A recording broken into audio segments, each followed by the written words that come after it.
My husband, Jonathan Jean, remembers everyone after the car accident. Except for me. He stubbornly believes that my stepsister is the love of his life. My father says they were childhood sweethearts, destined to be together. Even our mutual friends are urging me to give up on this relationship. But I quietly tore up the late-stage liver cancer diagnosis, willingly playing the role of a woman who stands by her love. They don't know that Jonathan is dying, and I am his only relative in this world, as well as his only guardian during his illness. Chapter 1. Jonathan had a car accident. I was shopping with my best friend Jennifer when I received the call from his secretary. By the time I rushed to the hospital, I was greeted by the sight of Jonathan's head wrapped in white bandages and my stepsister Rebecca crying her eyes out beside him. I frowned at their clasped hands, wanting to remind Rebecca that he was my husband. But before I could tell Rebecca to leave, Jonathan slowly regained consciousness.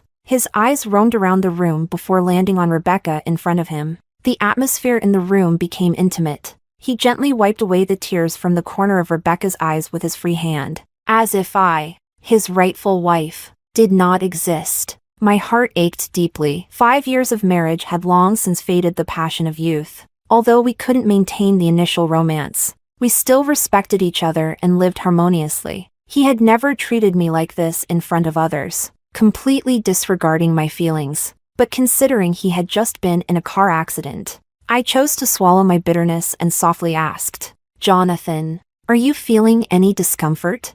Only then did Jonathan turn his head to look at me, asking in confusion, "Who are you?" I nearly lost my balance, staring at him in disbelief. Had he lost his memory? But judging by his interaction with Rebecca, it didn't seem like amnesia. I approached the bed cautiously and tested the waters. "I'm your wife, Celeste. Don't you remember?" Impossible. The only person I love is Becky. How could I have married another woman? My words seemed to anger Jonathan, who immediately denied our relationship loudly. Perhaps due to the emotional upheaval, he clutched his head in pain after speaking, worried something might happen to him. I called for the doctor without delving deeper into his relationship with Rebecca. After a few minutes of examination, the doctor reached a conclusion. To avoid agitating Jonathan, the doctor called me into the office and announced the results with a sympathetic tone. Jonathan had lost his memory, but only regarding me. Then he handed me a diagnosis report, pointing to a few figures inside, and informed me that Jonathan was in the late stages of liver cancer. He had at most 6 months to live, and I should prepare myself for that. In that instant, I felt as if I had fallen into an ice cave, my heart skipping a beat. Jonathan and I had been together for over a decade, from having nothing to where we are today, going through all sorts of ups and downs. Even though he now forgot about me and believed he always loved Rebecca, the undeniable truth was that he was my husband, my closest person in this world. I walked out of the doctor's office in a daze, stood in the hallway, and cried my heart out. Chapter 2. Jonathan and I met in college. He was a student council officer, and I was a freshman. My parents were in the midst of a tumultuous divorce at the time, and I went to college alone. Seeing me by myself, Jonathan took it upon himself to help me with various registration procedures. It was during this time that we exchanged contact information. He was very helpful, assisting me on many occasions thereafter. As a gesture of gratitude, I often treated him to meals, and gradually, a special bond developed between us. We officially became a couple during a trip to Happy Valley. The senior students organized a group ticket because it was cheap, so Jennifer and I decided to go. Once at Happy Valley, I regretted it. Jennifer loved thrilling rides, but I was timid and couldn't participate in many activities. While I was bored waiting for Jennifer, Jonathan appeared. He took me on a few children's rides and then set his sights on the water rafting ride. I still remember that day vividly. As the boat reached the highest point, I closed my eyes in fear. Then, a warm hand pulled me into an embrace. Feeling his heartbeat near my ear, I instinctively clung tightly to Jonathan. When the splashing water hit our raincoats, Jonathan's confession came from above me. "Celeste, will you be my girlfriend?" I looked up to see his raincoat fluttering in the wind, his hair soaked, and love filling his eyes like the rippling water. Resonating within me, my heart raced. I wasn't sure if it was from the ride or Jonathan's confession. Acting on impulse, I buried my face in his chest and softly replied, "Okay." We eventually graduated from college and joined the same company. After working for a few years, we decided to quit and start our own business, capitalizing on the live streaming trend, and our company grew steadily. Once the company stabilized, our families began urging us to get married. On the day we received our marriage license, both families planned to have a meal together in advance, but our first real meeting was in the morgue. A car carrying 5 people was hit by a drunk driver and was sent flying. My mother, Jonathan's parents, and his grandparents all died that day. Jonathan and I became family that day, and we also became each other's only family. Now, is fate trying to take away my only family as well? In the bustling hospital, my quiet sobbing attracted some attention. Soon, I saw 2 familiar figures in the crowd, my dad and my stepmother. They seemed to be looking for me specifically and walked straight toward me. I wiped away my tears, not wanting them to see my vulnerability, but it seemed they were here to mock me, hitting me where it hurt right away. I heard Jonathan lost his memory and doesn't remember you. He likes our Becky now, so you should know better and divorce him. Hearing the word divorce, I abruptly looked up at them. During the accident, only Jonathan survived. He had just woken up less than half an hour ago, and I had just learned the test results. My dad and his family lived in the south of the city, while the hospital was in the north. The commute time alone was more than half an hour. Moreover, Jonathan and I hadn't had any contact with them for years, so there was no way they could have found out while visiting Jonathan. Why were they so sure Jonathan had lost his memory and forgotten me? How did they get here so quickly? Something was off. My stepmother looked smug, as if Jonathan, this excellent son-in-law, was already hers. My dad was equally satisfied. After divorcing my mom years ago, he used his share of the assets to open a grocery store, barely making ends meet these years. With Rebecca catching Jonathan, my dad probably dreamed of wealth. Ignoring their sneers, I quickly placed the diagnosis report into my handbag and headed straight to Jonathan's ward without looking back. I needed to discuss his subsequent treatment with him, and I had to find out if he really had lost his memory. Chapter 3. Opening the ward.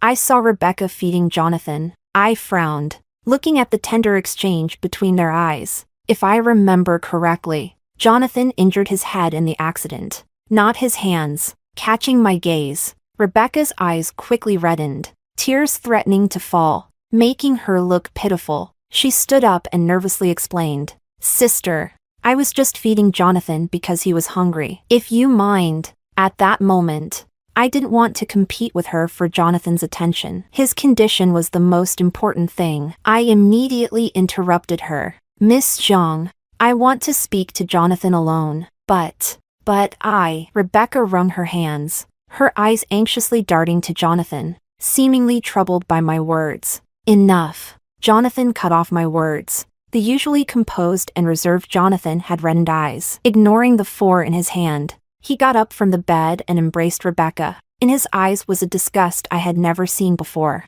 and his words were unfamiliar to me. "I don't know you. Please leave." No wife can accept her husband protecting another woman in front of her, even if the reason might be that he has forgotten about me. I tried to control my anger and stay calm. Jonathan's health was the priority. "Jonathan, I am your wife. I came to discuss your illness with you." Jonathan thought I was referring to his amnesia and dismissed it casually. "Becky has already explained our relationship to me, but now, the only person I love is Becky. Let's get a divorce." The man in front of me became a stranger, reminding me of the first time I discovered Rebecca's existence. Our company was already on track at that time, but socializing and drinking were inevitable. Once, I drank so much that I had a stomach hemorrhage. Jonathan, distressed for me, advised me to become a full-time housewife. I spent 3 days in the hospital on an 4 drip, weak and frail, seeing him equally exhausted from taking care of me. I agreed without hesitation. Later, while cleaning, a double photo fell out of an album. Jonathan was hugging a girl. They looked very compatible. The photo was covered in dust, showing no signs of being touched for a long time. Having been in the business world for many years, I was past the age of being jealous of an ex-girlfriend, so I didn't think much of the photo, until one company annual meeting. I saw a woman in an expensive dress beside Jonathan, who turned out to be the girl in the photo. Only then did I find out through a detective that the girl in the photo was Rebecca, my stepfather's daughter and Jonathan's first love. I couldn't help but marvel at my and my mother's taste in men, choosing those who fell for a mother-daughter pair. Before I could bring up Rebecca to Jonathan, she left her job. Jonathan came home on time every day, showing no signs of rekindling old feelings with her. Given the current situation, it seemed their feelings had never truly ended. Despite being angry at Jonathan for keeping his relationship with Rebecca hidden,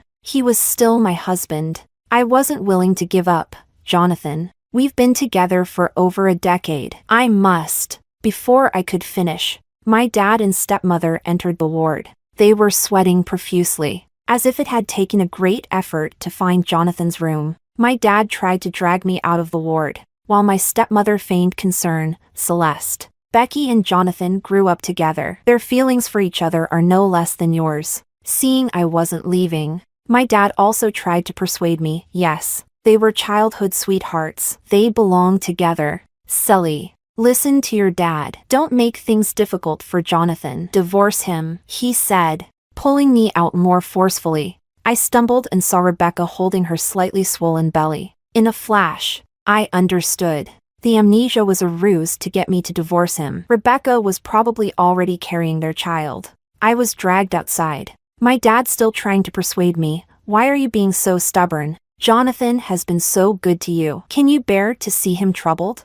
With my suspicions confirmed, I didn't bother arguing with my dad and rushed to the small garden downstairs to call Catherine. As a full-time housewife, I had sponsored many students over the years. Catherine was a university student I had anonymously supported. She had worked her way up to become one of Jonathan's secretaries. But Catherine didn't know our relationship, nor did anyone else. Receiving my call, Catherine was surprised. Our previous contact had always been through bank transactions. I directly revealed my identity as her sponsor and inquired about the company's situation. Catherine hesitated but eventually told me about the recent happenings at the company. Finally, she seemed to gather her courage and told me that Jonathan and Rebecca had been together all these years. My heart felt torn apart, and I could hardly breathe from the pain. Even though I had suspected Jonathan had fallen for someone else and wanted to divorce me, confirming the truth was still unbearable. Our youthful love had turned into a calculated scheme. How did we end up like this? Was it because of the halo of first love? I stayed in the small garden all morning, reminiscing about the past, until Jennifer called to ask about Jonathan. I told her what happened at the hospital and shared my suspicions. Jennifer was silent for a moment before firmly concluding, "You can't divorce him." Looking at the patients coming and going in the garden, I suddenly had an epiphany. Yes, late-stage liver cancer is incurable. Jonathan will die anyway. My money cannot be divided among others. If my mom knew that my money ended up with my dad's family, she would probably turn in her grave. I took out the diagnosis report and slowly tore it into pieces. Jonathan, if you can be cruel, don't blame me for being ruthless. Chapter 4. I knocked on the doctor's office door and told the doctor that I had already informed Jonathan about his condition and that we would soon take him abroad for treatment. Since there was a pregnant sister beside Jonathan, I was afraid she wouldn't be able to handle the shock, so I requested the doctor not to mention liver cancer again. Then, I went to Jonathan's ward and saw the lively atmosphere inside. It was as if the four of them were a family. When I entered, Jonathan glanced at me indifferently. I pretended to be deeply in love with him, ignoring his attitude, and walked straight up to him. "Have you really forgotten me?"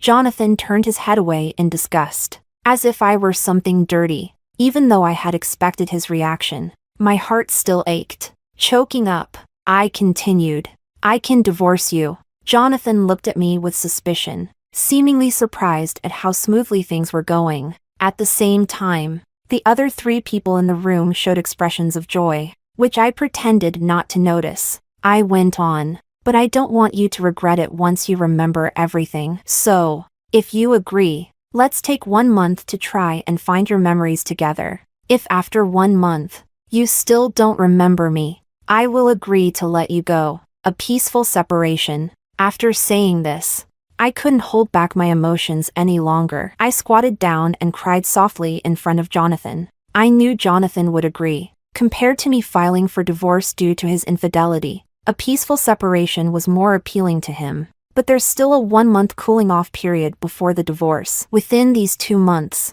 if Jonathan can still take care of himself, then I'll admit defeat. After a long while, Jonathan's voice came from above me, filled with barely concealed joy. Just like that time in the amusement park. Okay. Chapter 5. Eager to get rid of me, Jonathan couldn't wait to move back home that night. The car accident hadn't been serious, and aside from his memory loss, he only had a few minor injuries. I prepared the ingredients for a hot pot at home and bought a few bottles of HeartVerse. Jonathan frowned when he saw the dinner. Now, as a CEO, he was used to lavish meals and hadn't tasted heavily oily and spicy food in years. But given that I would agree to the divorce in a month, he didn't say much. I poured the HeartVerse into his glass and thought about our past. When the company was first founded, we were tight on funds. After landing our first client, we celebrated at home with hot pot. Do you remember what you said?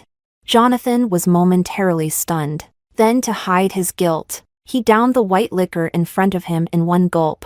I knew he remembered. That year, we invested all our money into the company, but the company didn't develop smoothly. We took many wrong turns. We squeezed into a small single room, eating discounted vegetables sold after 8 p.m. at the supermarket. Because money was tight. After securing our first order, we didn't dare to celebrate lavishly. We both craved hot pot. So Jonathan went to the supermarket to buy the ingredients, and we cooked it ourselves in our rented room. I still remember him continuously drinking the 5-yuan HeartVerse in front of him, giving me all the meat in his bowl without eating a piece himself. Back then, he said he would give me the best of everything. Now, it seems those were just drunken words. I refilled his glass, put more meat in his bowl, and reminisced about our years together. Jonathan didn't dare look me in the eyes, but due to our agreement, he couldn't leave. He drank in silence all night. When Jonathan finally passed out on the table,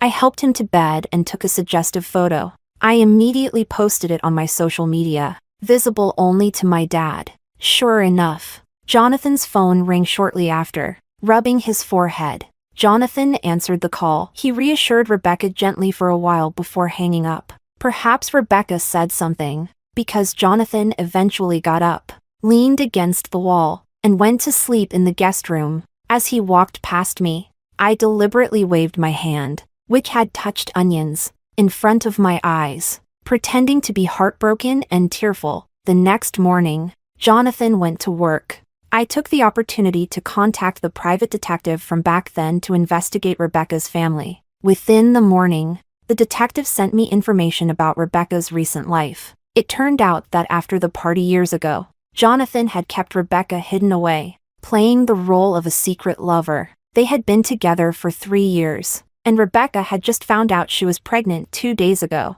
That's why Jonathan was so eager to divorce me, to give Rebecca a legitimate status. The car accident was also part of the plan, designed to ensure Jonathan could divorce me smoothly. Looking at the evidence the detective provided, I felt numb. Jonathan had been with her all along, and I had no idea. No wonder he came home so late every day, using the excuse of not disturbing me to sleep in separate rooms. He had been keeping himself chaste for Rebecca for years. The irony is, I thought Jonathan was being considerate of me. I paid the detective a large sum of money to continue tracking Jonathan. The next day, Catherine called to tell me that Rebecca had been appointed as the administrative manager and had arranged for several of her relatives to join the company. When I heard the names of these relatives, my nails dug deep into my flesh. How dare he? I had told Jonathan about my family background, how my dad's relatives bullied my mom every time my parents fought. He couldn't possibly not know. The company we painstakingly built required employees to at least have graduated from top universities. Yet among this group, the highest qualification was a junior college degree. Rebecca herself hadn't even graduated from secondary school. Chapter 6. Suppressing my anger. I drove to the company. After taking a walk around the company, I discovered that most of my familiar colleagues had left, and the remaining ones didn't dare to look at me. Seeing the swaggering relatives, My temples throbbed with anger. I pushed open the office door of the HR manager, only to find him drinking tea with Rebecca and Jonathan. The HR manager, Michael, was a college friend of both Jonathan and me. He stood up awkwardly as soon as he saw me, ignoring his expression. I wanted to question Jonathan. He knew how humiliating it was for my mother and me when we were kicked out, but I held back and explained the company's hiring policies to him. Unexpectedly, a group of people barged into the office as soon as I finished speaking. They began to push me without saying a word, causing me to bump into the desk and feel a sharp pain in my abdomen. But they didn't stop, loudly accusing me. My uncle was right. You're just as selfish as your mother, trying to kick us out. It's impossible. I always said it was right to kick her out of our Zhang family. Look at how she treats us. Not like family at all. Becky is so much better. She always thinks of us first. Unlike a certain ungrateful person, surrounded by accusations. I looked to Jonathan for help. I then realized Jonathan wasn't even looking at me. He had his hand protectively over Rebecca's belly, fearing I might harm the child inside her. In the end, it was Michael who noticed my cold sweat and came to my rescue. He took me to the hospital, and after confirming I was fine, he tried to persuade me kindly. Since Jonathan had forgotten me, I should agree to the divorce to preserve the last bit of dignity between us. I just smiled without replying. Then I called Jennifer, asking her to quietly investigate Catherine and find out as much as possible. For the next month, I continued reminiscing with Jonathan and occasionally adding stress to his liver. I thought I could get through the month peacefully with Becky, but something happened the day before we were supposed to go to the Civil Affairs Bureau. Chapter 7. When Rebecca came to see me with her pregnant belly, I knew that Jonathan had more ambitious plans than I had imagined. I politely invited Rebecca in. She looked around the living room, her eyes filled with greed. I advise you to divorce Jonathan obediently. He will never remember you. Rebecca raised her chin arrogantly, looking at me with disdain as if Jonathan was already her private property. I glanced out the window. Across the street, my stepmother and father were directing movers in front of a villa, both dressed in designer clothes. They looked radiant, their expressions mirroring Rebecca's. Suddenly, a smile tugged at my lips. I sat down on the sofa, amused. This woman was still as foolish as ever. I really wanted to see her reaction when she learned the truth. If you're so confident, why bother warning me? I picked up the coffee on the table and took a sip. When I looked up again, Rebecca's smile was gone, replaced by a look of hatred in her eyes. She suddenly rushed forward, knocked over the coffee, and then threw herself onto the ground with all her might. Blood began to flow along with her groans, staining the carpet red in a matter of moments. At that moment, my stepmother burst into my house with the movers, pointing at me and shouting, "You vile woman, can't have your own child, so you want to harm my grandson." I was stunned into silence by the scene in front of me. Rebecca, in order to frame me, was willing to kill her own child. Chapter 8. Hospital. Rebecca was wheeled into the emergency room, and my father slapped me across the face. "You're just as vicious as your mother. If anything happens to that child, you'll pay for it."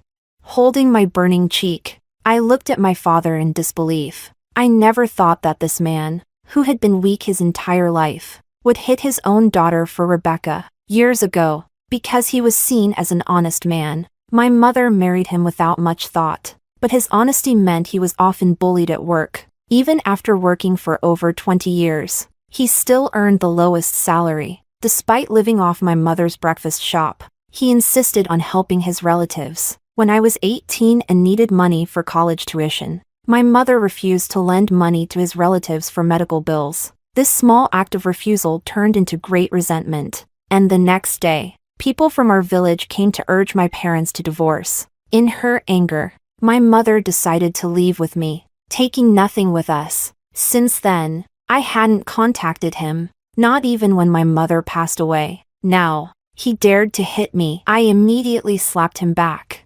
hard, and threatened him fiercely. "If you dare to hit me again, I'll file for divorce in court tomorrow. Not only that, but I'll also file to reclaim the marital property. You can forget about living in that big villa. Don't think I'm a pushover. I'm not afraid of you. I just don't want to stoop to your level." I put all my strength into that slap, knocking my father to the ground. He lay there, stunned. Seeing this, my stepmother forgot about Rebecca in surgery and lunged at me. I didn't dodge. Instead, I kicked her away. Both of them lay on the ground in ridiculous positions. Just then, Jonathan arrived after hearing the news. He helped them up and then turned to me, frowning and scolding. They are your elders. After all, apologize to them. Elders? They were nothing but a pack of wolves. I had to make them pay. Before I could say anything, my stepmother grabbed Jonathan's hand and tearfully complained, "Thomas, don't let her get away with this." Becky was pushed to the ground by her, and she lost a lot of blood. The doctor said the baby might be gone. In an instant, my stepmother's eyes turned bloodshot. Her face twisted with rage, as if she wished I were dead. A dark look flashed in Jonathan's eyes. He patted my stepmother's hand reassuringly. "Don't worry, Auntie. I will make sure Becky gets justice." Then he glared at me, warning me with his eyes. "You better pray nothing happens to Becky, or I won't let you off." I glanced at the closed doors of the operating room and interrupted him. "She fell on her own. It has nothing to do with me." Jonathan frowned deeply and then harshly reprimanded me. "Celeste, not everyone is as cold-blooded as you. This was our first child, a living being." I looked at him deeply but said nothing. We were supposed to have a child once, at the beginning of the company's founding, but it was bad timing, right when our future was uncertain, and we were overwhelmed with work. I was working so hard that my periods became irregular. Because my periods were often late, we didn't know about the pregnancy until we lost the baby. Back then, Jonathan didn't blame me. Instead, he felt sorry for me. When the company was short-handed, he let me rest and recover. We never managed to have another child after that, and the miscarriage had always been a sore spot in my heart. I didn't expect Jonathan to bring up the subject of children today to emphasize the importance of Rebecca's unborn child. If that child had lived, he would be in elementary school by now. Indeed, after all these years, Jonathan still knew where my pain lay. Seeing me subdued, my stepmother thought she had an opportunity. She immediately made a demand, according to the agreement. "Since Thomas doesn't remember you, you must divorce immediately. But now that Becky has been hurt and is in the hospital because of you, you owe us compensation. Your mother's house, though not worth much, should be enough to cover Becky's medical expenses." In the early years, Jonathan and I had no significant assets. The only valuable thing I owned was the house my mother left me. My stepmother's calculation was shrewd, aiming to maximize her gain by seizing my premarital property. I looked up at my father, who couldn't hide his excitement. At that moment, I found it incredibly ironic. My husband was backing up my father, helping him take a bite out of me. "All right, we can sign the compensation agreement first. Once Rebecca is able to get out of bed, I'll go with her to transfer the property." The three of them beamed with joy, as if the person lying in the operating room didn't matter. Shortly after, Jonathan's secretary brought 2 agreements as requested. One was the divorce agreement between Jonathan and me. The division of assets was unfair, but I glanced at the operating room and said nothing. Signing my name, the agreement would take effect a month later, on the day we received the divorce certificate. The other agreement was for compensating Rebecca. Effective immediately, Rebecca could come with me to transfer the property at any time. After signing both agreements, Rebecca was wheeled out of the operating room. Upon learning that she had indeed lost the baby, I felt a mix of emotions. Chapter 9. The next morning, as soon as I stepped out of the house, I had a bad feeling. Better safe than sorry. I immediately hired 2 bodyguards. With them flanking me, I left the house with a heavy heart. I hadn't expected my fears to be confirmed so soon. A van began following us as soon as we left. Fortunately, the bodyguards were reliable, and we quickly managed to shake off the trailing van. My mind raced as I tried to figure out who might have hired someone to follow me. Whoever it was a dangerous sign for me. When we finally reached the Civil Affairs Bureau, I found Rebecca and Jonathan already waiting. As soon as I stepped out of the car, a strong force pulled me back inside. Before I could react, the car door was smashed and deformed. The van had rammed into us. They were trying to kill me. My mind went blank. and I started shaking uncontrollably, nearing a state of shock. When I finally got out of the car, the van driver had already been subdued by the bodyguards. The air was thick with the smell of alcohol. I looked at the driver, and his snarling face began to merge with a memory. It was Samuel, the drunk driver who went to prison years ago. My mother and Jonathan's family had died under his wheels, and now he was trying to use the same method to kill me. Why? I didn't even know him. The police investigation back then had found no connection between our families and him. Why did he want to kill me? What benefit was there in killing me? As I pondered this, I suddenly turned to look at Jonathan. His face, sallow from liver cancer, showed hatred and frustration, but no surprise. I remembered the helpless look on Jonathan's face outside the court. His eyes red as he asked me, "Why can't a murderer pay with his life?" It turned out he had never given up on getting Samuel to pay with his life, even if it cost me mine. Seeing Jonathan standing there motionless, my heart suddenly calmed. He had never intended to divorce me. He wanted to inherit everything after my death. But why pretend to have amnesia? With such poor acting skills, he couldn't have fooled me. Or perhaps he never intended to hide his fake amnesia from me in the first place. Unable to make sense of it all, the police arrived. As the police handcuffed Samuel, Jonathan walked over. He handed a USB drive to the police, saying, "I want to report Samuel and Rebecca for attempted murder." This is the surveillance footage from the hospital room. Rebecca's face turned deathly pale. She looked at Jonathan in disbelief and said, "You set me up?"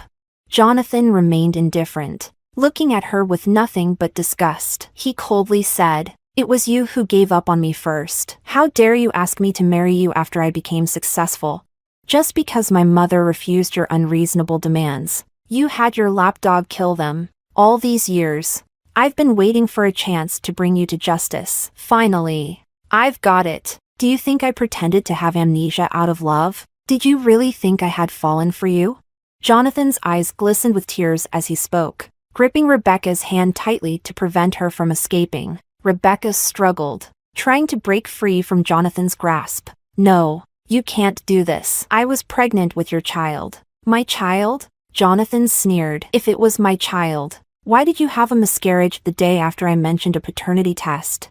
"It was Celeste. She pushed me." Rebecca suddenly remembered. She looked at me and commanded, "Celeste, if you can persuade Jonathan, I won't hold you accountable for causing my miscarriage." I clenched my fists, remembering the bloody sight of my mother, and wanted nothing more than to tear her apart. How dare she? Those were 5 living, breathing lives, before Rebecca could be taken away. I stepped forward and slapped her. Then I whispered in her ear, "Don't worry about it. For extortion and blackmail, that house is worth $3 million. That's enough to put your mother behind bars for 10 years. Rebecca stared at me with wide eyes. She knew that if her mother went to jail, she was finished. She began to shout hysterically, "Celeste, you bitch. You'll die a miserable death." Seeing me walk towards the police, she broke down in tears, trying to shift the blame. The miscarriage was an accident. Jonathan is the real mastermind behind all this. I told him to divorce you immediately, but he said you wouldn't agree easily. That's why he pretended to have amnesia to fool you. He's the one who told me that turning the spouse's property into inheritance was the plan. Realizing something, she abruptly turned to Jonathan. "Did you never plan to divorce her? Was the amnesia just a way to keep me in line?" "You." Before Rebecca could finish, Samuel suddenly lunged forward, choking her violently. "Didn't you say it was that little bitch who caused my son's miscarriage?" "Rebecca, you whore. I went to prison for you for so many years, and now you want to dump me for real? I won't let you get away with this." Chapter 10. Since there was no direct evidence linking the accident to Jonathan, he was not detained. By the time Jonathan and I finished giving our statements, it was already midnight. Jennifer was waiting in the car with the 2 bodyguards. "I'll write my will as soon as I get back. If I die, I'll leave my company shares to Director Hahn and donate all my other assets to charity. You won't get a penny." Director Hahn was the 3rd largest shareholder in the company after Jonathan and me. If I died, Director Hahn would inherit my shares, and the company would be under his control. If Jonathan still wanted the company, He wouldn't be able to harm me. Jonathan pressed his lips together, not surprised by my decision. It seemed he had already prepared himself the moment I learned the truth. As long as you give me the shares, I won't want anything else. I shook my head, disagreeing with his terms. He might not even realize how terrible he looked after staying up all night. His illness must have worsened recently. I didn't mind adding fuel to the fire. We didn't have time to register the divorce today, so Jonathan and I agreed to go first thing in the morning. Watching his departing figure, I turned and walked toward Jennifer. Jonathan, there will be no tomorrow. The moment you handed over that USB drive, your fate was sealed. I didn't go home but instead took Jennifer and the bodyguards to an apartment complex. The complex was mostly dark, with only a few scattered lights waiting for those who came home late. Before dawn, a group of people arrived outside the complex. Upon closer inspection, I saw it was my father and his relatives. After waiting for about 4 or 5 minutes, I took out the information Jennifer had helped me gather. The file contained only a photo and an address. The woman, with a pregnant belly, leaned closely against the man, their eyes filled with tenderness and love for each other. That address was where we were now standing. An hour earlier, I had sent the address to my father with a note saying that if Jonathan forgave Rebecca, I would too. As expected, they brought people to force Jonathan into forgiveness. After living together for so many years, I knew how my father's relatives operated. When words failed, they resorted to threats. This morning would be Jonathan's life and death moment. I stood at the entrance of the complex for about 30 minutes before I heard the sound of an ambulance. As the paramedics loaded the patient into the ambulance, Jennifer and the bodyguards kept the others at bay. Facing Catherine's shocked expression, I smiled at the doctor and said, "I'm the patient's wife. Let's go." Chapter 11. Jonathan is the person who knows me best in this world, and I am the person who knows him best. I always thought Jonathan wanted to provoke me into divorcing him quickly so he could give Rebecca's child a legitimate status. When I received Catherine's call, I was indeed infuriated. However, while waiting at a red light, I suddenly recalled Catherine's resume. Coming from a poor background, yet resilient and determined, she ranked in the top 10 in the city for the college entrance exam that year. After graduation, she joined Jonathan's company directly. An extremely outstanding young woman. Moreover, I had seen her photo. She was a natural beauty without makeup. Jonathan, who could abandon his heavy and spicy food preferences to match his status, would never be attracted to a useless woman like my stepsister. Even I couldn't figure out what about her could captivate him. Over the years, many people tried to latch onto Jonathan, but he rejected them all. If it was just the halo of a first love, Jonathan wouldn't have bent over backward for her to the point of bringing her relatives to work at the company, especially since my mother once tried to help these relatives find jobs, but they only wanted to take it easy. Now, it was even more impossible for them to change their ways and work hard at the company. And with my stepsister's character, how could she tolerate the presence of someone like Catherine around Jonathan for years?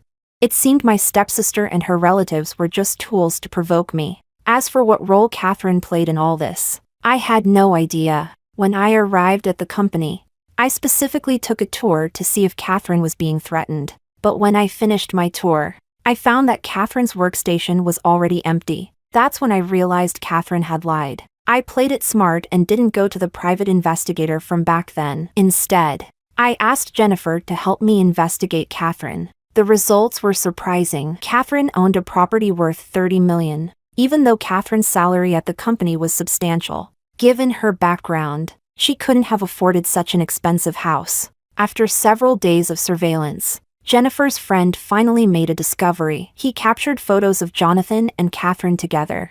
That's when I realized the person who destroyed our marriage was the poor student I had sponsored. The private investigator I hired had long been bought off by Jonathan, so I decided to play along and wait for Jonathan to make his move. After all, he didn't have long to live, and I was just waiting to send him to the hospital. I initially thought he merely wanted to make me give up and divorce him quickly, but when my stepsister fell, I realized Jonathan had bigger plans. In the hospital, Jonathan never once glanced at the operating room. There was even excitement in his eyes. This was also why, when I felt uneasy the next morning, I immediately hired bodyguards without hesitation. When he reported Samuel, I knew he intended to use Samuel to kill me. He never planned to divorce me. He wanted my inheritance. Through his fake amnesia, he gradually provoked me, hoping I would retaliate against Rebecca, thereby making Samuel come after me. But I didn't react as he expected. Instead of going crazy and targeting Rebecca in my rage, Jonathan had to act himself. Samuel's old case had passed the statute of limitations, making it impossible to reopen it. Years ago, Rebecca had persuaded Samuel to drive drunk and kill. If Jonathan could convince Rebecca again, Samuel would commit another crime. He could still bring Samuel to justice. His tender act while pretending to have amnesia was not only to make Rebecca fall in love with him but also to make her realize that the wealth she saw could have all been hers. Human greed can be limitless, especially for a gold digger like Rebecca. By buying Rebecca houses and cars and bringing my father's relatives into the company, he gradually filled Rebecca's desires. What made her truly determined was the paternity test. Samuel's child became an obstacle to her marrying into wealth and entering high society. She blamed the miscarriage on me to deepen Jonathan's guilt and to give Samuel a reason. It was a perfect excuse to make Samuel go after me. Jonathan was smart throughout it all. He only betrayed our marriage. As my only relative, he could still inherit my estate. He planned well, but he didn't account for his limited time. A mere push from my father's relative left him incapacitated. Jonathan fell into a coma after being hospitalized. As his only guardian, I ensured he received the best treatment and sent him abroad. By the time Catherine found out, Jonathan's organs were already failing, and I was discussing selling my shares with several directors. Even after selling the company, I could still enjoy the life I once had. The caregiver I hired told me that Jonathan had started to regret his actions and wanted to see me. I didn't go to see him. There is no cure for regret, and I no longer needed his remorse. Moreover, I had come to enjoy the freedom of being a wealthy single woman. I could do whatever I wanted without considering Jonathan's feelings. I heard that Catherine had used all her resources to find Jonathan but couldn't locate him. I knew she wanted to establish their child's legitimacy while Jonathan was still alive to claim part of the inheritance. How could I let her succeed?